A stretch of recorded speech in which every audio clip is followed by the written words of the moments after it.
William McKinley was born on January 29, 1843, in the small industrial town of Niles, Ohio, the seventh child in a family of 9 born to William McKinley Sr., an iron founder of Scots-Irish descent, and Nancy Allison McKinley, whose English forebears had been among Pennsylvania's earliest settlers.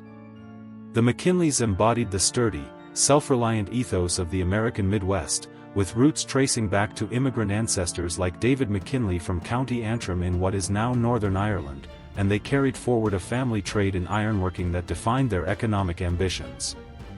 Young William's early years unfolded amid the hum of foundries and the fervor of Methodist piety, as his parents, devout Whigs and abolitionists from Ohio's Western Reserve, instilled in him a deep-seated moral compass shaped by church sermons and anti-slavery tracts. The family's move in 1852 from Niles to the more academically promising village of Poland, Ohio, marked a pivotal shift. There, in a modest brick home overlooking the Mahoning Valley, McKinley attended the local seminary, graduating in 1859 with a reputation for eloquence that foreshadowed his future as an orator. Family finances, strained by the Panic of 1857 that battered iron markets, forced him to forego dreams of higher education at first, but in 1860 he enrolled at Allegheny College in Meadville, Pennsylvania, joining the Sigma Alpha Epsilon fraternity and immersing himself in classical studies until illness and melancholy, perhaps exacerbated by the era's turbulent politics, drove him home after just one term. Undeterred, he briefly studied at Mount Union College in Alliance, Ohio, and took up teaching at a country school near Poland, where his gentle demeanor and knack for inspiring pupils earned him affection, even as whispers of secession loomed on the horizon. The outbreak of the Civil War in April 1861 transformed McKinley's life from scholarly pursuits to the raw exigencies of soldiering. At 18, he enlisted as a private in the Poland Guards alongside his cousin William McKinley Osborne, their units soon merging into the 23rd Ohio Infantry under the command of the stern but effective Colonel Eliakim P. Scammon. Departing for Camp Chase in Columbus amid patriotic fervor, McKinley quickly adapted to drill and discipline, penning enthusiastic letters to the local press that lauded the Union cause and critiqued Southern intransigence. His path crossed with Major Rutherford B. Hayes, a fellow Ohioan whose decisive handling of supply disputes won McKinley's admiration, forging a mentorship that would propel both men's political destinies, Hayes rising to the presidency, McKinley to his inner circle. The regiment's first taste of combat came at Carnifex Ferry in September 1861, where McKinley's steady nerve under fire impressed comrades, earning him a transfer to brigade quartermaster duties as a clerk and later promotion to commissary sergeant in April 1862. Winters and muddy West Virginia camps tested his resolve, but spring campaigns brought sharper trials, reinforcing General John Pope too late for Bull Run, then clashing with Robert E. Lee's invaders at South Mountain on September 14, 1862, where the 23rd Ohio's desperate charge pierced Confederate lines at a cost of over a third of its men. 3 days later, at Antietam Creek, the bloodiest single day in American history, McKinley, mounted and exposed, galloped hot coffee and rations to faltering troops amid the roar of artillery, an act of valor that Hayes later hailed as emblematic of quiet heroism, though McKinley modestly downplayed it in his memoirs. McKinley's wartime odyssey pressed on through the Shenandoah Valley's verdant deceptions and brutal ambushes. In 1863, he helped repel John Hunt Morgan's raiders at Buffington Island, then joined George Crook's Army of West Virginia for raids on Confederate saltworks, culminating in the savage melee at Cloyd's Mountain on May 9, 1864, where bayonet charges shredded entrenchments and McKinley witnessed carnage that scarred even hardened veterans. Defeat at Kernstown in July tested his mettle anew, but under the redoubtable Philip Sheridan, the Unionists turned the tide at Opequon Creek in September, Fisher's Hill days later, and dramatically at Cedar Creek on October 19, 1864, where a surprise Confederate dawn assault routed the Federals until McKinley and others rallied stragglers, reversing the rout in a frantic countercharge that sealed Jubal Early's expulsion from the valley. Amid these clashes, McKinley cast his inaugural presidential vote for Abraham Lincoln in November 1864 from a Kernstown bivouac, a ritual that underscored his unyielding Republican loyalty. As spring 1865 bloomed, he shuttled through staff roles under Crook, John D. Stevenson, Samuel S. Carroll, and Winfield S. Hancock, earning a brevet majority just before Appomattox's surrender bells tolled on April 9. Mustered out in July from Washington's 1st Veterans Corps, a Freemason in Winchester, Virginia, by then, McKinley rejected peacetime commissions, returning to Youngstown in August to reclaim civilian rhythms, his war chest of experiences now fodder for the lectures and writings that burnished his post-war image as the Major, a title that clung affectionately for life. Demobilization ushered McKinley into law, a pragmatic pivot for a battle-tested 22-year-old. He clerked under Judge Volney Gaylord in Poland through 1866, then ventured to Albany Law School for a rigorous but abbreviated term, returning to pass the Ohio bar in Warren on March 20, 1867, with a certificate praising his thorough preparation.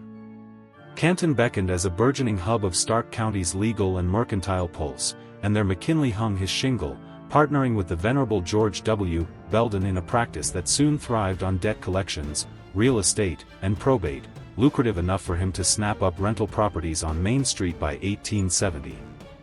Amid case files and courthouse arguments, romance bloomed with Ida Saxton, the poised daughter of a prominent banking family and a former teacher at the local YWCA.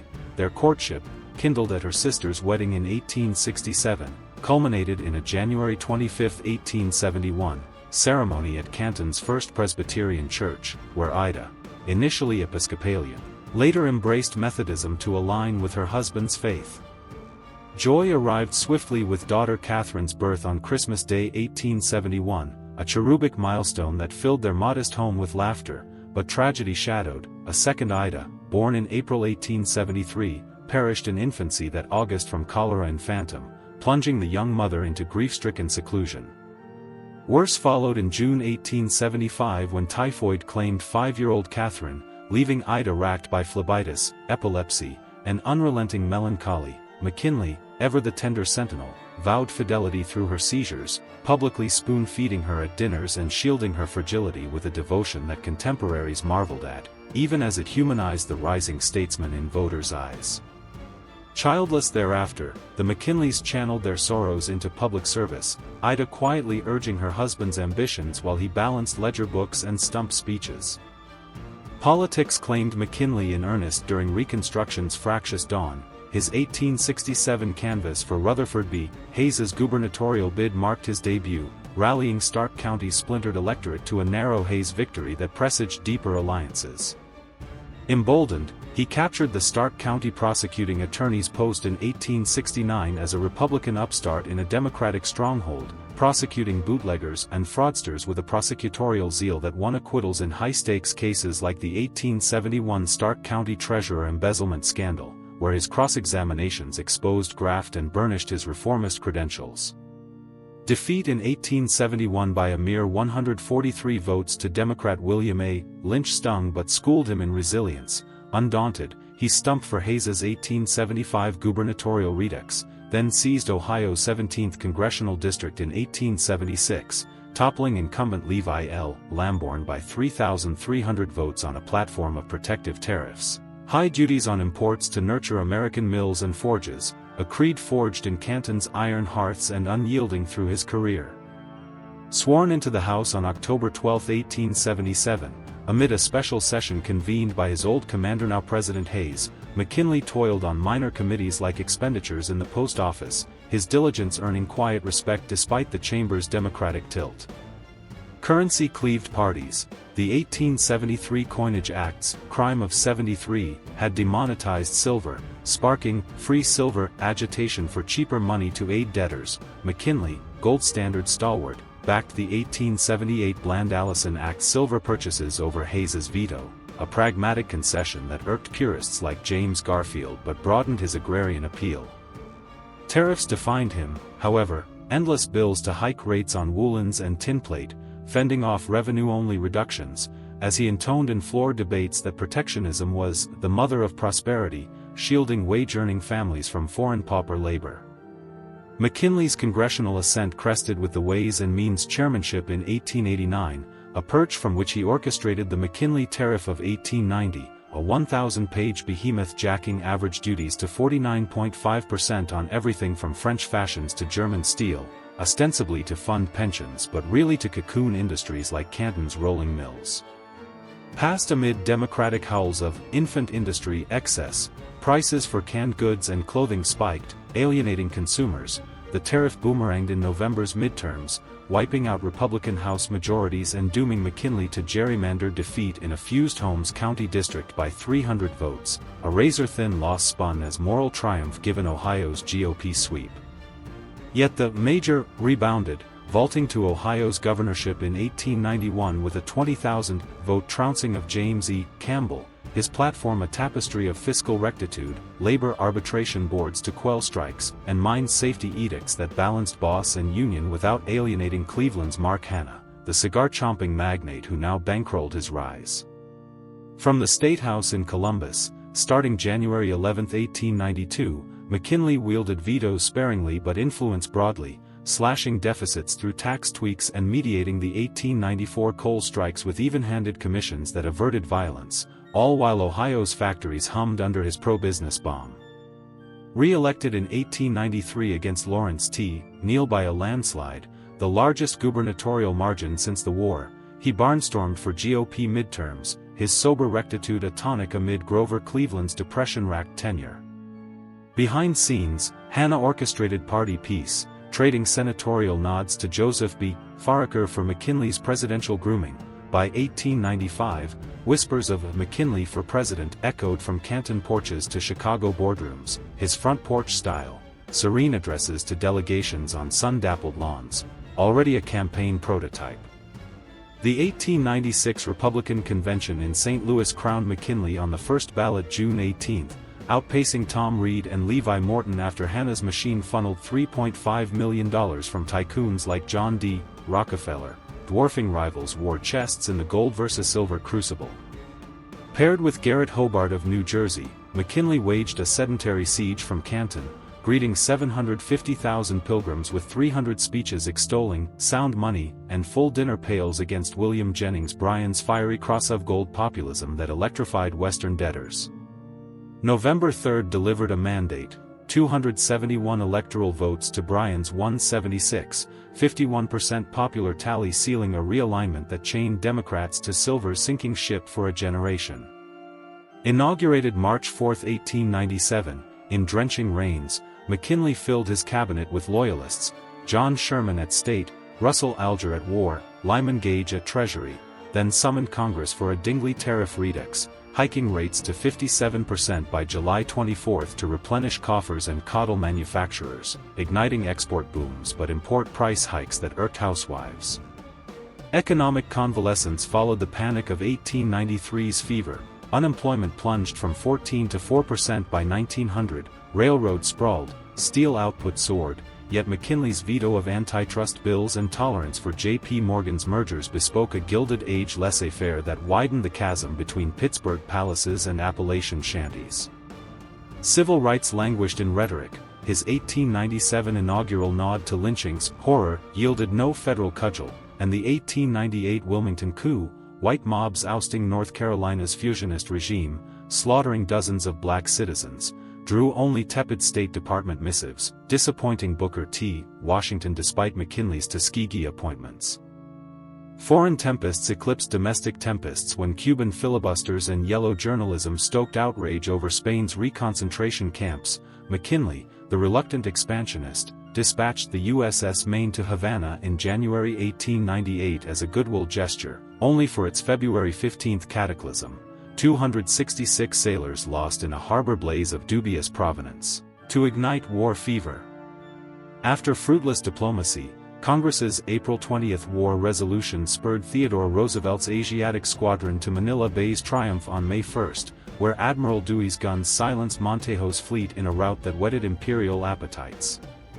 Land campaigns flared in June, Sampson's blockade choked Santiago, Shafter's regulars and Roosevelt's Rough Riders stormed San Juan Hill on July 1 amid jungle fevers and Gatling thunder, compelling Spain's surrender August 13. The Treaty of Paris, inked December 10 and ratified February 6, 1899, by a 57-27 Senate squeaker, annexed Puerto Rico, Guam, and, for $20 million, the fractious Philippines, while Cuba's independence chained it to Platt Amendment strings, thrusting America into empire's maw against anti-imperialists like Andrew Carnegie and Mark Twain, who decried subjugation of freemen in Senate filibusters.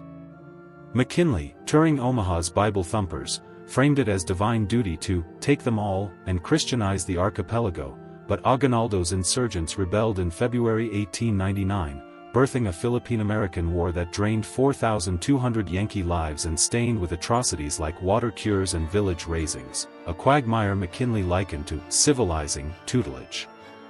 Re-election loomed amid prosperity's glow and imperialism's shadow. Bryan's redux in 1900 railed against crowns of thorns in Manila, but McKinley's war chest, $4 million Hannah Hall, and trolley tours touting gold standard stability crushed him 292 to 155 electorally, 51.7% popularly. The vice presidency, now Theodore Roosevelt's after Hobart's 1899 heart failure, left it vacant.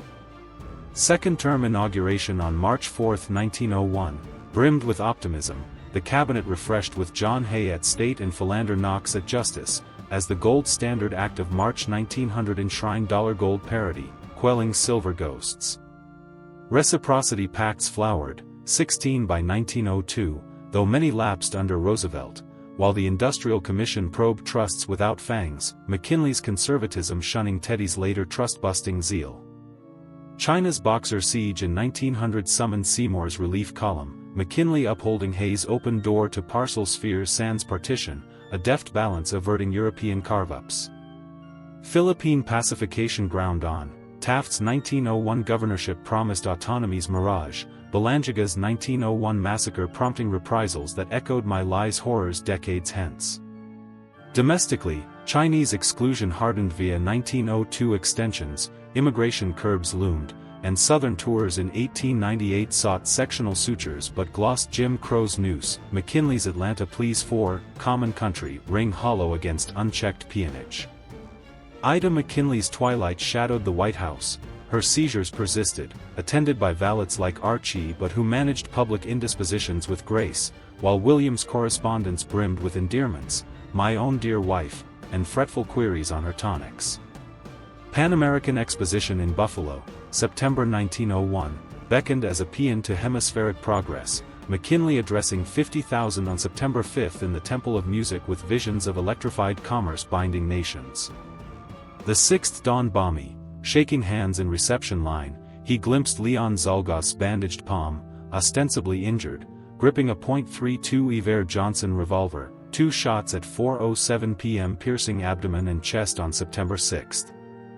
Surgeons probed amid Milburn House chaos, extracting one slug but deeming the second too risky, gangrene inexorably spread, McKinley lingering in delirium, murmuring hymns and farewells to Ida. It is God's way, goodbye, all, goodbye, it is God's way, until 2:15 a.m. September 14, when pulse faltered at 58. Roosevelt, summoned from Adirondack wilds, took oath in Buffalo's Ansley Wilcox home, the Republic's torch passed in tragedy's haste. Zalgoff's 28-year-old Detroit anarchist son, confessed, "I done my duty," before electrocution on October 29, his act born of Emma Goldman's tracts decrying czarist-like inequities in McKinley's plutocracy. Congress, chastened, tasked Secret Service with protection in 1902. McKinley's legacy, etched in Canton's mausoleum where Ida joined him in 1907 amid Roosevelt's dedicatory fanfare, spans memorials from Niles' birthplace shrine to Denali's fleeting rename, restored by fiat in 2025, and statutes in a dozen states, yet historians' verdicts waver, beloved in death as prosperity's steward, eclipsed by Roosevelt's vigor, ranked middling for bridging gilded opulence to progressive dawn, his tariffs and expansion seeding both booms and backlashes. Among the mistakes that precipitated his downfall, the McKinley tariffs price gouges alienated the middle class, fueling populist ire and midterm routes that foreshadowed broader discontent. His laissez-faire indulgence of trusts like Standard Oil exacerbated inequalities, breeding the anarchist ferment Zalgoff channeled amid labor's cries, imperial overreach in the Philippines, with its brutal suppression of independence dreams, inflamed anti-imperialist intellectuals and wearied a public sated on conquest. Inaction on lynching and disenfranchisement eroded moral authority in the South's rising terror, and the administration's lax security, eschewing guards at public receptions despite European precedents, left the president fatally exposed, a cascade of policy hubris and personal vulnerability culminating in the bullet that felled him.